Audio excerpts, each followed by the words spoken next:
These are the 10 foods that I ate in 2025 to build muscle and get shredded. And not only that, they keep me lean. Now, these change, which is why I'm giving you this updated list right now. Let's get stuck straight in. So in no particular order, right? Obviously, we've got the grass-fed beef first. Rump steak is my favorite. Now, I get it for cheap, number one. I get a whole kilo for like $25 from my butchers. It's grass-fed. It tastes great. This is what people overlook, right? When it comes to getting lean, building muscle, yes, we all know, or most of us know, steak's got pretty much all the nutrients you need. You could literally just eat grass-fed beef forever and probably not get a nutrient deficiency. I wouldn't recommend that, though. And but it tastes good. It tastes good, and I've got the fat on there as well. My butcher cuts off the fat, and I like to keep it on there. Now, if you're looking to get lean though and get shredded, this is not going to work for everyone. What works for me is not necessarily going to work for you because I can get away with loads of calories. So I can get lean, I can stay lean by having more calories than most. So I keep the fat on, but also in the fat on the grass-fed, grass-finished rump steak is where most of the nutrients are. The CLAs, which is like a fat-burning compound, but it's just a really good, healthy fat. You've got the omega-3s and the fat there as well. You've got a few other bits and bobs. And yeah, like I say, it tastes great. I enjoy it. And I'll have that as the majority of the meat that I eat, right, is going to be rump steak. Now, you can get Scotch fillet and all those kind of things. What I would like to say, if you're looking to get shredded and super lean, you do want to be having leaner cuts of steak, right? So I'll get to that next in terms of beef mince and stuff, ground beef. But that is my go-to on my 10 foods. So the next one then is beef mince. Now, what I do when I've been staying lean, let's just talk about staying lean in 2025 because I'm lean all year round. And I've done a few, not intentional, but like mini cuts where I've kind of like just had leaner cuts of meat and stuff. And then I've got leaner as a side effect because I'm just having less calories. So what I'll do is if I'm looking to get like trimmed down a little bit, so just cut down a little bit of fat, I'll have like half and half with the beef mince. So now, for example, I'm having normal 80-20 beef mince, right? So get it from the butchers, obviously grass-fed, grass-finished, 80% fat, 20% protein, right? Sorry, other way around. 80% protein, 20% fat. And that's just like the standard, generally, that's the standard kind of beef mince. It'll vary a little bit. But what I do now is, I'm doing this now, but what I've been doing like intermittently in 2025 to get lean, to get even more lean, is I'll get, say, 2 kilos of super lean. Now, the one we get is like 2% fat. You can't always get that everywhere. You can get 5% fat, for example. It's just less calories, right? It's high in protein, lower in fat, and therefore lower in calories. I wouldn't recommend doing that all the time because you're going to miss out on a lot of energy and things which are certain fats which are good for your hormones and brain health and stuff like that, right? And actually boosting testosterone levels. So I'll get 50-50 for the purpose of getting lean because the 2% fats was 98% protein, 2% fat. Super high protein, low in calories, like I said, right? So it's great when you're trying to get lean. So I'll have 50% of each over the week. So over like a week, let's say I have 4 kilos. 2 kilos would be 80-20. 2 kilos would be, only 2% fat, 98%. So that works a treat. Naturally, I got leaner doing that. And I only started doing that this year, to be honest, having the extra lean stuff. I always have the full fat, but obviously way more calories, right? The next one then is obviously eggs. Let's get the boring ones out of the way first, but we all know eggs. I don't look at it. I don't have just egg whites, right? When people are trying to get lean, like I used to do when I was used to bodybuild back in the day, I would just have like egg whites because it's just protein and there's no fats in there. But there's also, going back to what I just said, when you're stripping away fats, you're stripping away most of the value in terms of the nutritional value that you're going to get from saturated fats primarily. People always talk about like monounsaturated fats as if because it's unsaturated, it's better for you and it's superior. No, actually, saturated fats, all in all, are superior, the right types. It depends on the type you're having. Monounsaturated as well, like the omega-3s, polyunsaturated omega-3s are really, really important, right? You get some of that from grass-fed beef, but you also get that from the eggs. You get a little bit from eggs, not much, not enough to have optimal amounts, nowhere near. But just all that to say, I have the whole eggs. And in fact, I used to just have egg yolks because I get issues with the whites in terms of digestion, but I've been having whites, the whole eggs lately, and I'm fine. So anyway, I have the whole eggs. An egg yolk is the perfect multivitamin. And not to mention, when it comes to building muscle, people overlook this as well, but there's cholesterol, right? Cholesterol is an essential nutrient you die without. Cholesterol's been given a bad rep. What I do intentionally when I'm trying to build in particular and build muscle is I intentionally, for a few weeks, I'll ramp up my cholesterol. How do I do that? Dietary cholesterol, I mean. How do I do that? Egg yolks, more eggs in general, especially egg yolks, chicken liver, beef liver. Those three foods, for example, super high in nutrients, but also super high in cholesterol. What does cholesterol act as in the body? Lots of different things, but it acts as a steroid hormone in the body, which means it will boost testosterone strength and recovery. So it's actually a really good method for people to implement. Don't worry about, your heart stopping because you're ramping up cholesterol. There's lots of context to that, and most of it's BS, to be honest. Speak to a doctor, though, right? Don't speak to me about, all that kind of stuff. I'm just here to tell you about the health benefits and also what you can do there to build muscle, speed up recovery, and assist performance in the gym. Cholesterol is good to cycle, right? So I'll have eggs mainly for the purpose of I enjoy them. Number two, choline as well. There's another nutrient you get from egg yolks, which is choline, really important for brain function. And like I say, an egg yolk is, I don't know if I mentioned this, egg yolk is the perfect multivitamin, right? I don't take a multivitamin. I eat eggs. I get my vitamins, minerals, and everything through food. So that's number three, eggs. Number four, right? Greek yogurt. Now, this is something over the last year I've been eating more of, and I love it. Now, the thing with dairy is, and this is something I've picked up on recently. I actually had Dr. Ken Berry talk about this on my podcast. Think about it, right? Milk in particular. We eat milk as babies. You have milk from your mother, right? If you were lucky enough to get breastfed, which is where all the goodness is. You get that from your mother. Now, it lights up certain parts of the brain, dairy, which is the same circuit, the opioid system, right? So I've actually got an addiction to Greek yogurt. Now, it's not to the point where I'm like snorting lines of it. They'll probably cut that out on YouTube now, but it's to the point where I know I don't need it, but I want it, right? And what I started doing, okay, that's my next food anyway, is the whey protein bar.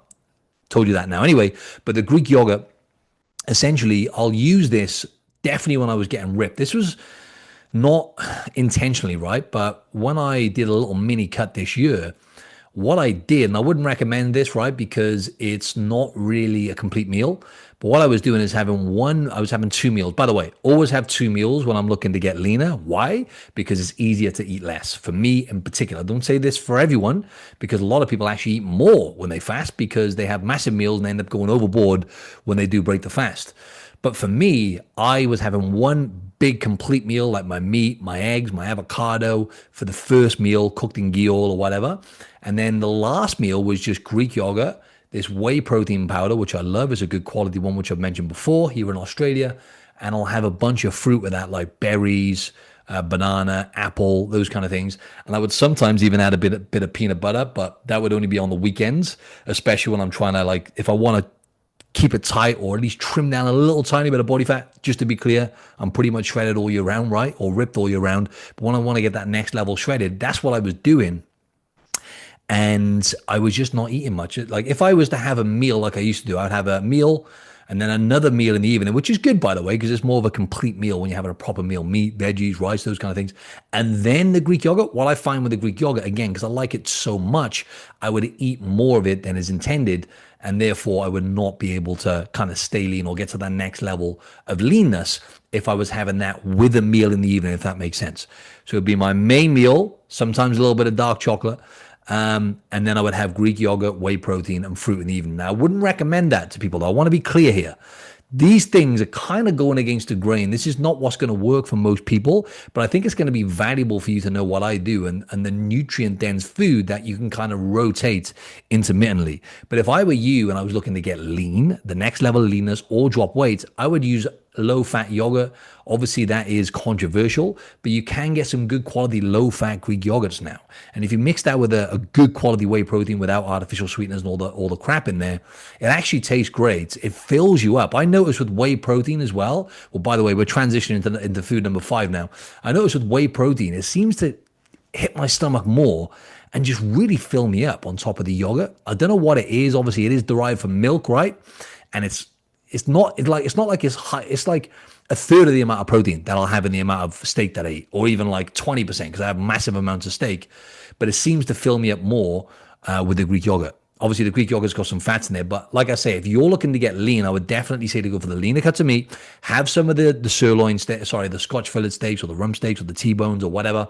Have a little bit of the normal beef mince, not the extra lean. But if I were you, depending on how many calories you can get away with, I would actually have mainly leaner cuts of meat, like the 5% fat beef mince, for example, 95%. 95% protein, 5% fat, for example, lean beef mince or extra lean beef mince, as they call it. or leaner cuts of steak. What's the leaner cuts like? The eye fillets. What are the other ones? I forget the names of the other ones now. The eye fillets, the tri-tip is it? I think that's a lean one as well. There's leaner cuts of steak without the fat on it. It's visible to see, right? Definitely grass fed. That's another thing as well. Not only is grass fed more nutrient dense and you don't get as much crap in it like grain fed cows, it actually is way lower in calories. So if you're looking to cut back on calories, it's way less calories in grass fed beef than there is in normal grain fed beef as well, right? So that's another thing to be mindful of. So low fat, I would say, if you're going to have Greek yogurt. Some clients, I get them doing a cut and having normal Greek yogurt like I have, but it's more higher in calories and it's kind of hard to moderate. So if you have a low fat Greek yogurt, you're going to have high protein, low calories. And that's what you want to shoot for when you're trying to cut, right? You want to have as much protein as you can, like lean cuts of meat or low fat Greek yogurt, as long as it's good quality and it's not really badly processed. So you got to look at the ingredients. Like Fage is a good one, Fage. I know they sell that in America and UK. Don't sell it here. Low fat, that's good because that's minimally processed and it tastes good as well, which is the key thing. Mix that with some whey protein, it's beautiful, right? So they're the top five. The reason I have the whey protein is not because I know it's like the best food I can eat. It's because I enjoy it. I enjoy the flavor. And having that bit of flexibility where you're not always just eating, meat and vegetables, in my case, for example, just makes it more enjoyable and easier to kind of stick to, which is key, right? If you're looking to cuts. But also when it comes to build a muscle, all those foods I mentioned there, they're all complete protein sources. All those foods there, that's pretty much. And by the way, I didn't mention beef liver as well. Let's throw that in with the beef. I have beef liver probably 3 times a week. Most people don't like it. I just fry it up and eat it. People ask me, what do I have it with? I'll tell clients to have it with like onions and stuff sometimes, or even if you can get lean nitrate-free bacon. Bacon disguises the taste of it as well. You got to disguise the taste. But I love beef liver. Obviously, it's the most nutrient-dense food you can eat. And that's definitely up there. I'll throw that in there with the beef, right? So that's the top five. So we got the dairy, right? If you're having whey protein, that's derived from milk. Nutrient dense, but really good quality protein sources, high biological value in terms of the availability of the protein sources, proteins in whey protein, believe it or not. Greek yogurt as well, that's derived from milk, right? It's dairy, it's got B vitamins, it's got calcium, it's got loads of different fats in there as well, really good nutrient dense fats. It's just loaded with nutrients, right? So milk and beef, milk and steak are like the most nutrient dense foods you can eat. So those five happen to be really nutrient dense foods as well, good for building muscle. And also, especially eggs. Eggs have been shown actually to be really good. It's like one of the only foods where it's actually really good for building muscle. Um, there's lots of different reasons for that. Nothing's going to beat having enough protein. Forget about all this I'm talking about. If you're not having enough protein, you haven't got the right stimulus, training stimulus, none of this is going to work for building muscle. But yeah, hitting protein is number one. But those top five foods, nutrient dense, I enjoy them and I eat them. Well, I don't eat the Greek yogurt every day, but I would throw that in intermittently. Quickly as well, before I get into the next five foods, I created this brand new reverse dieting guide, as you know, right? But also what I've done is I've put the Shred Blueprint 2.0. Now, this Shred Blueprint is basically what I give. I put a lot of time and effort into designing this manual for people when I did the challenge and stuff, right? And people have had great results. And actually, this is so good, this Shred Blueprint, that actually people go back to it.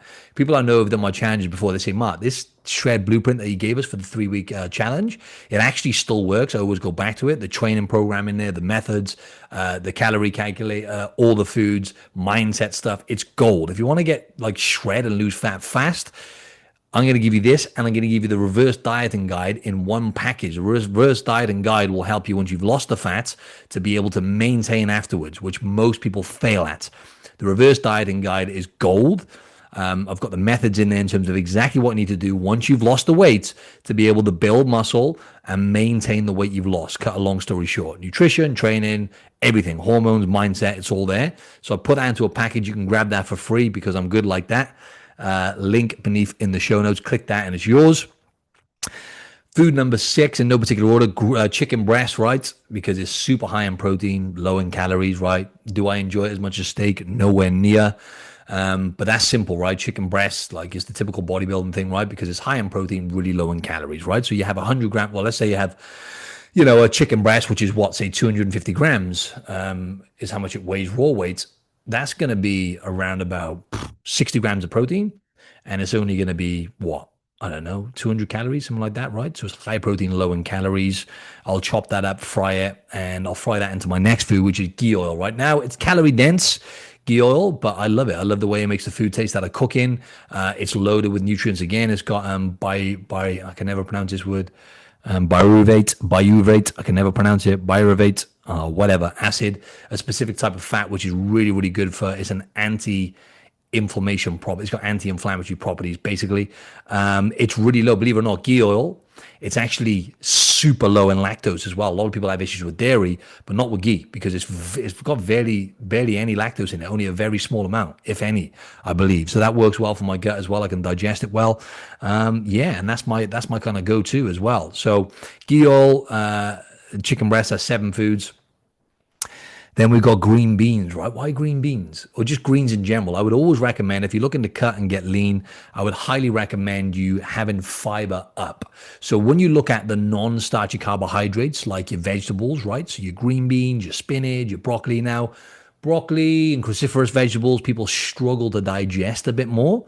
Green beans generally tend to be easier, and I enjoy the taste of green beans as well, which is important with greens. A lot of people don't like greens, right? In their greens, so I'll have green beans. I have a whole massive amount of that on my plate with my meat and my rice, and it takes longer to eat. It fills me up more because of all the fiber from the green beans, and as a side effect, it probably balances out my blood sugar levels more as well.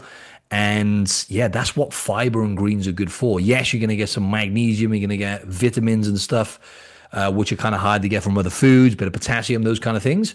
But for me, it's more about being satiated, right? For the purpose of fat loss, get your greens in, right? As long as you can digest them. I find green beans, like I mentioned before, spinach and zucchini, cook them properly though. They tend to do well with a lot of people. As opposed to the cruciferous vegetables, like the broccoli and stuff like that, right? Like I mentioned before. So green beans is up there for sure. And then white rice. Now, white rice is actually quite calorie dense. As far as starchy carbohydrates go, obviously potatoes per gram is going to be way less calories. And if I was looking to shred, I mentioned this before, when I used to do my bodybuilding comps and get next level shredded, I used to have potatoes pretty much every meal, sweet potatoes, loaded with potassium, super high in fiber, super high volume as well. So low in calories, high volume, great energy source because it's a starchy carbohydrate. So I would choose that. But the problem nowadays is I don't digest potatoes very well. I'm going to play around with this more though because I love potatoes and I think it's the way you cook it as well. And the types of potatoes, everyone's different. But for me, white rice is very easy to digest. And for most clients as well, I find they do better with white rice. Easy to digest, don't get any problems with the guts, unlike a lot of people do with potatoes. So white rice is at the top for me, but it is very calorie dense again. So you've got to, this is why tracking food is so important. If you're looking to get lean and get shredded, most of you are going to have to track to know the calories that you're having, and you're going to eat less just by tracking. If you're just going to start implementing these foods now and hope you're going to look, shredded in a few weeks, not really going to happen, right? That's why you want to get that shred blueprint because everything's mapped out for you there in a more strategic way. You've got the structure there, so you can just follow it, execute, get the results. But white rice is great, great source of energy, quick to digest, quick source of energy as well. Ghee oil I just mentioned as well. Dark chocolate. Forgot about dark chocolate. Now again, wouldn't necessarily recommend this to anyone to just eat loads of dark chocolate unless you can moderate it, like I can't, or I tend not to. But I have that because I enjoy it. I'll have it sometimes with my coffee. I actually tell a lie. I'll break my fast, like I said before, with my coffee and dark chocolate sometimes, 85% minimum, normally 90% to 100%. And I enjoy it. And I would have that not every day, to be honest, when I was shredding, but I would have that probably 3-4 days a week. But again, it's high in calories, right? It's high in fat. So even though, yes, antioxidants, blah, blah, blah, and it's better than, processed stuff, really processed stuff, you still got to be mindful of that. But that's in my top 10 as well. I love my dark chocolate. I enjoy the taste. It has a stimulating effect as well. It has caffeine and 3-O-brine in it. I can't pronounce that word. So yeah, maybe that's why as well. So they're my top 10 foods. And look, use it as a bit of a guide, play around with it, but you have to know your own body as well. I didn't add sardines on there as well. That's a food that I brought in recently, right? To get, iodine, omega-3s, calcium from the bones and stuff. Most people hate sardines. I know most of you are like heaving right now. Salmon's good as well, but I didn't add that into my foods, but that's something I'll probably go through about 6 tins of sardines a week now, just to ramp up my nutrients. And it's convenient as well because I don't have to cook it, right? So I can just eat it quick sometimes when I'm in a rush. But I didn't have that on the list. So look, I'm doing this. If you want to reset your results this year, I'm doing the mid-year reset session. You can come on, you can ask me questions, and you can, more importantly, my clients are coming along. I'm going to break down the exact blueprint which I give to my busy, high-performing clients for them to stay in shape all year round, and so you can kickstart your results over the next 90 days and beyond this year. You don't want to miss this, my friend, right? If you really want to reset and you're not where you want to be with your results this year, you probably said you were going to get in shape at the start of the year and you haven't. Come to this and I guarantee you're going to lose fat or whatever your goal is with your results. You're going to level up. More importantly, you're going to start implementing the right habits and stop overwhelming yourself. You need to know what to implement and when. I'm going to break all this down on the call. So what you got to do is click the link below and basically you just enter your name and your email address into the form and you'll come along. That's going to be on Wednesday, the 16th of July at 9 a.m. Sydney time, which I believe is Tuesday, the 15th of July, 7 p.m. Eastern time in America. Couple of quick bombs here I want to drop before I leave as well, right? Some things that you want to bear in mind. These are just things that I implement. I empty the snack drawer. If I'm looking to get lean, what I'll say to my clients is keep the snacks out of the house. We all know this. You can't eat what you can't see. Place a barrier in the way. Get them out of the house, right? So if I was looking to get lean, I'll get the dark chocolate out of the house and I'll just have that when I want it. The Greek yogurt, I'll even keep that out of the house sometimes in the week rather than having it every day because, again, I have the full fat stuff. The calories add up, so I'll keep that for the weekends. Obviously, hydrating in the mornings. Really, really important. I drink a liter of water upon waking within the first hour and have that with salt and lemon or electrolytes. Forget about everything else if you're not hydrating, especially in the morning, and staying hydrated throughout the day. You'll mistake hunger for thirst and you'll always fall down. Obviously, lifting weights is non-negotiable if you want to build and lose fat and keep your metabolism firing, and more importantly, keep the weight off. Of course, you've got to lift weights regular. And walking as well is another big one. When I'm looking to get lean, I'll just walk more in the evenings and I'll still check my emails and do some work, social media as I'm walking. So you can still do some stuff on your phone, like when you're sat on your ass doing shit, walk and do it instead. It's a great way to lose fat. So I would do an extra 20 minutes of walking in the evening. Bam, I melt fat because I'm creating a deficit. And obviously forget about it. It's what you're doing in the bedroom that counts, right? Which is sleep, right? Bedtime ritual, come away from the phone at least an hour before bed. And ultimately avoid blue light before bed and get 7 to 8 hours sleep. All right, ladies and gents, hope you got some value out of that. Speak very soon.